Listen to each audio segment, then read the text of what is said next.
بس راحت لشيخ قال لها ده ماسكها جنيه في البيت. كانت بتختفي مدة قد ايه؟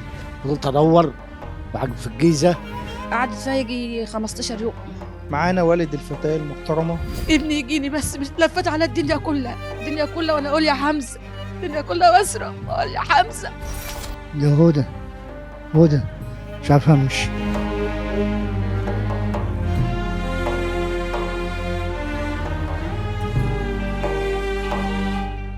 لما بنتك كانت بتختفي ندور بقى نلف عليها في البلاد، نروح للمركز نبلغ عنها، الضابط يجيبها. جوزي قال لي ما تجيش الا لما تجيب الواد. مش قادره والله العظيم ما قادره. والله العظيم قال لي ما تجيش الا لما تجيب الواد، وهناك يقول لك الواد ما بيتكلمش. تقول لك ما باكلش ما بشربش. وفضلت ادور في الاقسام والمحطات وعشان ادور على العيال مفيش.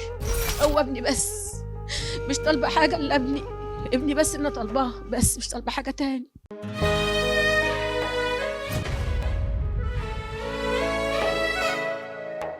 اسمه نوره. قولي لي يا مدام نور، اتصلتوا بينا وقلتوا قصة غريبة ان في بنت بتختفي وبترجع وبعد كده في ولاد اختفوا معاها. هي بنت سلفي دي بتمشي على طول، يعني كم مره تمشي وتعاود تاني مع نفسها. بنت سلفك انتي؟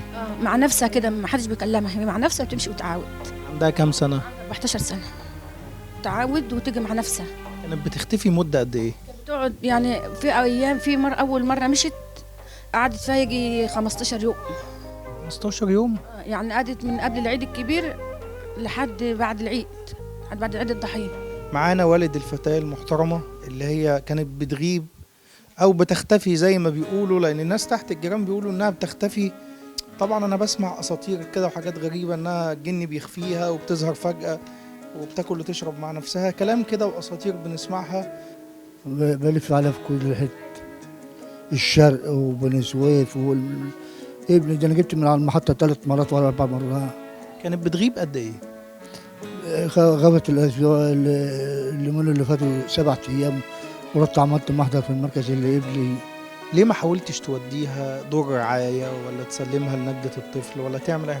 رحت مستشفى الدعاء، كشفت عليها وعملت لها عمليه جديده.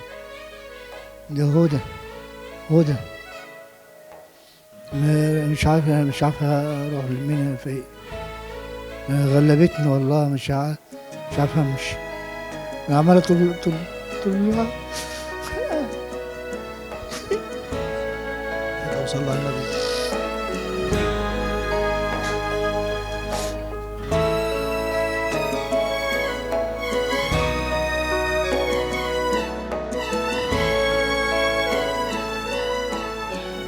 طبعا هي واخدة طفلين، ابن اختها وابن عمها. واخدة يوسف ابن اختها ده الطفل ده، وواخدة حمزة اللي هنعرض صورته دلوقتي اللي والدته سجلت معانا. وده صورة البنت نفسها هدى اللي بتختفي. معانا والد حمزة الطفل التاني اللي اخدته هدى مع الطفل الصغير. يعني هي اخدت طفلين، ما اكتفتش انها بتمشي لوحدها، او الله اعلم ايه السبب اللي بيخليها تمشي، ولكن اخدت طفل اسمه يوسف ابن اختها الكبيرة، واخدت كمان ابن عمها حمزة اللي هنسجل مع والده دلوقتي ونعرف منه ويمكن نوصل لمعلومة. ازيك؟ راحت مصر، ورحت مصر النهارده وامبارح واول امبارح. وتمشي وتيجي، نفضل ندور ونلف زي ما بنلف كده، وهي تيجي. ممكن حد يلاقيها يجيبها، ممكن ظابط يلاقيها يقول لها يجيبها ويجي. هل هي عندها مشكلة نفسية، تعب، ولا بتختفي ازاي؟ معرفش هي بتمشي ازاي. هي امها عالجتها قالت ما عندهاش حاجه، معرفش بقى هي اللي الحقيقه هي اللي فيها بالظبط. انت اخت هدى اللي بتختفي صح؟ ده اللي بتختفي. هي في المدرسة طيب؟ لا ما بتروحش المدرسة. هل هي تعبانة، في حاجة في مخها فعلا؟ لا مفيش حاجة في مخها، بس راحت لشيخ قال لها ده ماسكها جنية في البيت، ماسكها جنية وكل شوية تمسك دماغها تقول لك دماغها وجعاني. قال لي هي ماسكها ملموسة برضو كمان. تقول لك ما باكلش ما بشربش. ودلوقتي ايه اللي حصل؟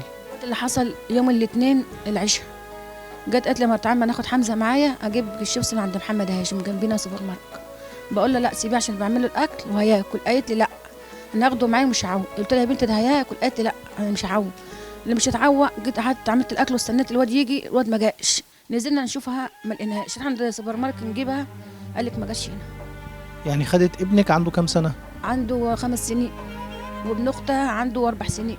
يعني خدت طفلين. 4 سنين و5 سنين، وبندور عليهم مش لاقيهم في اي مكان. منهم ابنك؟ ابني انا عنده 5 سنين، وابن اختها عنده 4 سنين.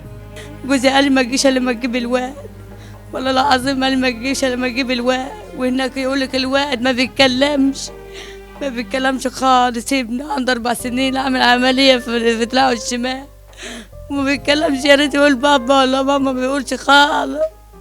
انا عاوزاه البنت هدى مختار ويوسف احمد، انا عاوزاهم بس يجوا بس يوروني وشه.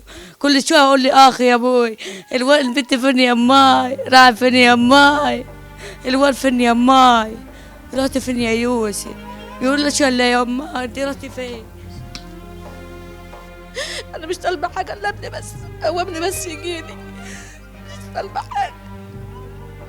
مش طالبه حاجه الا ابني بس، ابني يجيني بس. مش لفت على الدنيا كلها وانا اقول يا حمزه، الدنيا كلها واصرخ اقول يا حمزه مش لاقيه حمزه يجيني بس، ما بيسيبنيش ثانيه. انت دخلت عملت مصلحه القهوه جنبي. يعني ابو البنت راح. البنت راحه واحنا مش عارفين بقى نعمل ايه. مش رحت بني سويف، قالوا ده نزل في بني سويف. رحت بلغت في الشرطه بتاع بني سويف، قال لي رحت المركز عندكم، قلت له رحنا.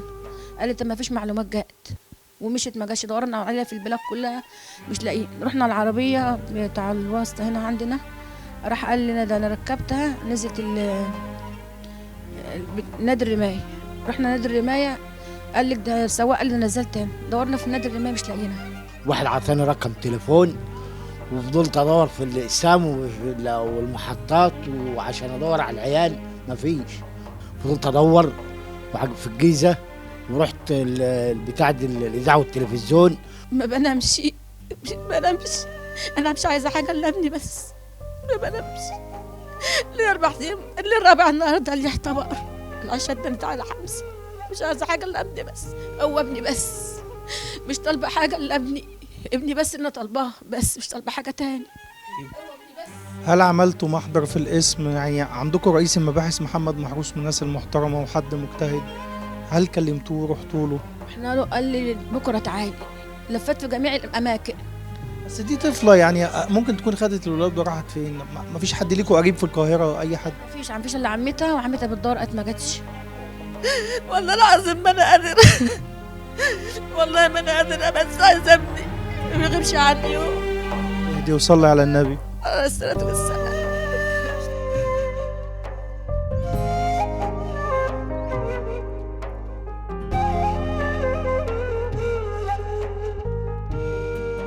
عندنا ثقة في رئيس المباحث المحترم محمد محروس، لأنه من الشخصيات المحترمة وشهادتي فيه مجروحة، ومديرية أمن بني سويف وكل القيادات إن شاء الله إنهم يعرفوا سبب غياب الأطفال وسبب اختفاء البنت.